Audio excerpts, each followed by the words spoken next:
شب چهارشنبه 22 نوامبر سال 2023 هواپیمای مسافربر شرکت روسی اورالسکی اویالینی که از فرودگاه ژوکوفسکی در کنار مسکو به شهر خوجند در شمال تاجیکستان پرواز میکرد به طور اضطراری در فرودگاه شهر سمارا نشست. در این باره تلگرام کانال اویا اینسیدنت که حادثه‌های فوق‌العاده در جریان پروازها را پیگیری میکند خبر داد.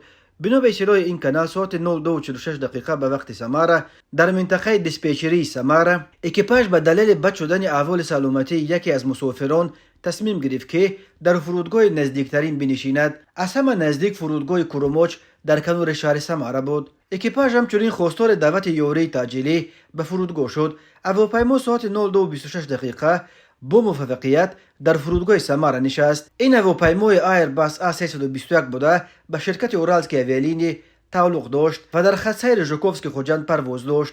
گفته می شود در خبر. تفصیلات دیگر داده نشده است. معلوم نیست که مسافر پرواز مسکو خوجند گرفتار چه بیماری شده است که هواپیما در نیم راه مجبور شد که پایین شود. در وقت‌های آخر این علاقه دست کم سیومین حالت نشست اضطراری هواپیماهای مسافرکش است که از روسیه به تاجیکستان پرواز داشتند. این حالت‌های نشست اضطراری هواپیماهای روی تاجیکستان در حالی است که این شب و روز موج موسم مهاجران کوری از روسیه به کشورهای زادگاهشان فرا رسیده است. هر سال بیش از 1 میلیون نفر از اهالی قابل کار تاجیکستان برای تامین رزق روزی خانواده‌های خود به خارج و اساساً به روسیه به مردکاری می روند. با رسیدن فصل سرما اساساً در فصل تیر ماه اکثر این مهاجران از منطقه های اقلیمشان قهرتون روسیه به وطن برمیگردند.